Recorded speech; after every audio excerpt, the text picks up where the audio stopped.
Bonjour et bienvenue dans cette vidéo, j'espère que vous allez bien. Aujourd'hui on se retrouve pour le book haul du mois de décembre 2020 et celui de janvier 2021 que j'ai regroupé en une seule et même vidéo puisqu'il n'y a pas une quantité folle de livres.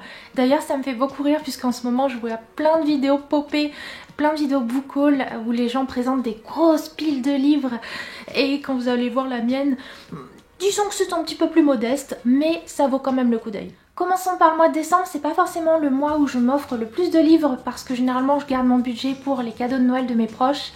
Mais là, il me fallait absolument le tome 3 de la saga de La couleur du mensonge qui est Le goût du danger par Erin Beatty publié chez Lumen.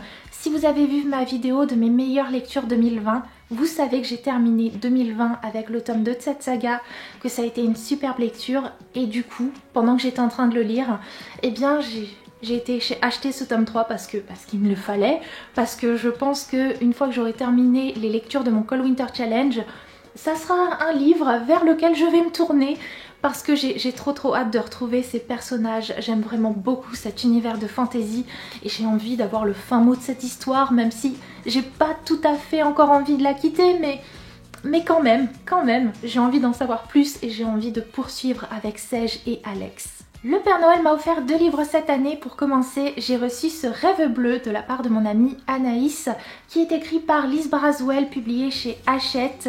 C'est un livre qui fait partie de la collection Twisted Tale. Alors Hachette a plusieurs collections de livres Disney. Les Twisted Tale ont la particularité d'être uniquement des one-shots, comparé à la série sur les vilains où c'est vraiment toute une saga. Là, on peut lire les livres indépendamment les uns des autres. Et ce Rêve bleu, c'est donc une histoire sur Aladdin et on se demande dans ce livre ce qui se serait passé si jamais Aladdin n'avait jamais trouvé la lampe magique. Ouais, je lis ce qui est écrit dessus. Oui, mais en tout cas ça me donne vraiment envie de découvrir cette histoire. Aladdin, j'ai grandi avec ce dessin animé, c'était Aladdin en boucle et le Roi Lion en boucle lorsque j'étais enfant et du coup j'ai très envie de découvrir cette version de Liz Braswell. L'autre livre que j'ai reçu pour Noël, il vient de la part de mes parents puisqu'en fait depuis des années maintenant, mes parents pour Noël me font une liste chacun, une liste au Père Noël et puis moi aussi je leur en fais une.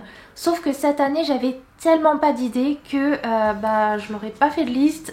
Vraiment je leur ai dit c'est pas grave, là j'ai pas d'idée maintenant mais plus tard dans l'année si je pense à quelque chose je vous le dirai. Et du coup mes parents étaient un petit peu frustrés parce que eux m'avaient fait leur liste, moi j'avais déjà pu leur acheter des cadeaux et eux ils avaient rien à me mettre sous le sapin. Donc quand ils m'ont vu zioter un livre ils m'ont dit allez vas-y prends-le, on le glissera sous le sapin comme ça, au moins ça te fera un petit quelque chose. Et le livre en question, donc je l'ai eu, c'est Les ours mal léchés s'apprivoisent à Noël par Valentine Stergan, publié chez Hugo Poche. C'est une histoire de Noël que j'ai lue, d'ailleurs ça a été ma première lecture de 2021 et c'était adorable. On retrouve le personnage d'Irène, il n'y a rien qui va dans sa vie à Irène, mais elle va hériter d'une maison dans les Cornouailles, donc en Angleterre. Comme ça lui tombe vraiment dessus et vu que rien ne va dans sa vie, elle se dit je vais aller voir ce que donne cette maison, je vais partir quelques semaines au mois de décembre et du coup on la retrouve dans cette maison, dans les Cornouailles, avec un voisin, une vieille personne très sympathique et aussi un mec un petit peu plus jeune, très séduisant, mais vachement chiant quoi, vachement grognon. On suit tout ce petit monde comme ça pendant plusieurs semaines avec Noël qui approche et c'est vraiment hyper sympathique. Oui, c'est le genre de livre comme les films de Noël, ça casse pas 3 pattes à un canard, mais ça fait hyper du bien aux alentours des fêtes et franchement celui-là pour moi il était vraiment réussi. Passons au mois de janvier, j'ai craqué pour Le Royaume assassiné par Alexandra Christo, publié chez les éditions de Saxous, je ne sais pas comment ça se dit, mais en tout cas c'est un livre qui me fait envie depuis super longtemps, avant même qu'il sorte. Je l'avais déjà repéré parce que ce livre c'est avant tout une réinterprétation du conte de la petite sirène. Alors j'insiste vraiment sur le mot réinterprétation parce que c'est pas une réécriture de conte, on n'est pas dans cet exercice vraiment pur et dur. Là on s'inspire un petit peu du conte de la petite sirène mais de façon assez vague. En fait dans cette histoire on va suivre le personnage de Lyra qui est vraiment une dangereuse sirène.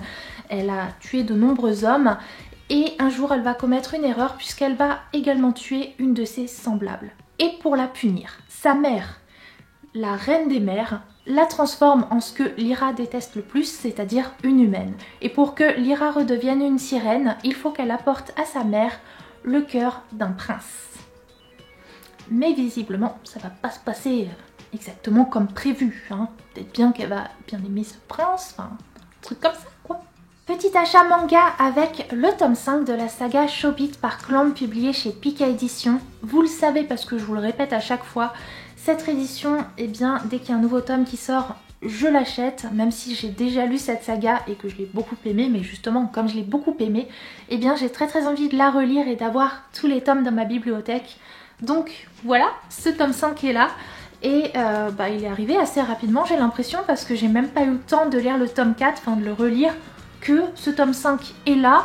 Et du coup, la prochaine fois, je vais pouvoir enchaîner les deux, relire le tome 4, relire le tome 5 directement après, ça va être cool. Et chose trop bien, comme d'habitude avec cette réédition, c'est que nous avons une petite carte dans le livre qui est trop mignonne. Dans ma boîte à livres, je suis tombée sur un livre qui m'a vraiment tentée, donc je suis repartie avec.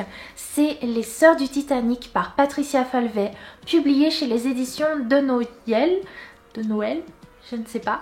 En tout cas, ce livre a l'air trop bien. On va suivre l'histoire de deux sœurs, Nora et Delia, qui sont irlandaises et qui vont traverser l'Atlantique pour aller travailler dans une grande maison aux États-Unis où l'une va devenir gouvernante et l'autre seulement domestique.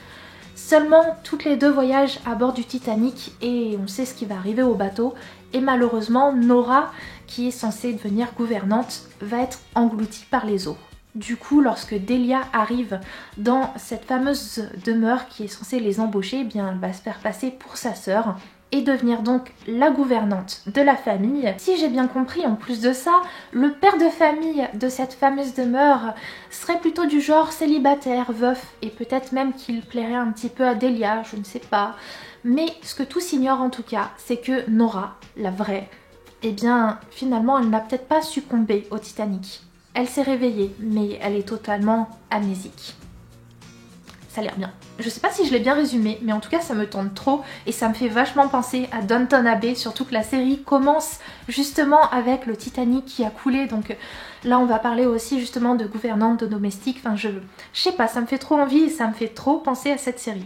J'ai également craqué pour La maison qui parcourait le monde par Sophie Anderson, publié chez l'École des loisirs, qui est un livre qui me tente vraiment beaucoup depuis que je l'ai vu sur la page Insta de Virginie, Pluie de mots, la façon dont elle en parlait, puis même ce livre en général, vraiment il y a quelque chose qui m'attire, qui me donne super envie de découvrir cette histoire. Bon déjà la couverture est trop belle, avec les crânes et tout, ça me fait un peu penser à Coco. Mais aussi le résumé a l'air hyper sympa, on va suivre Marinka, qui aimerait bien avoir une vie normale, sauf que la pauvre elle vit dans une maison qui a des pattes de poulet et du coup sa maison se déplace sans cesse, elle ne vit jamais au même endroit et elle en a vraiment marre. Jusqu'au jour où elle va avoir la possibilité de changer un petit peu les choses, sauf que ça pourrait mettre en danger sa grand-mère avec qui elle vit, sa grand-mère qui est une Yaga, c'est ça.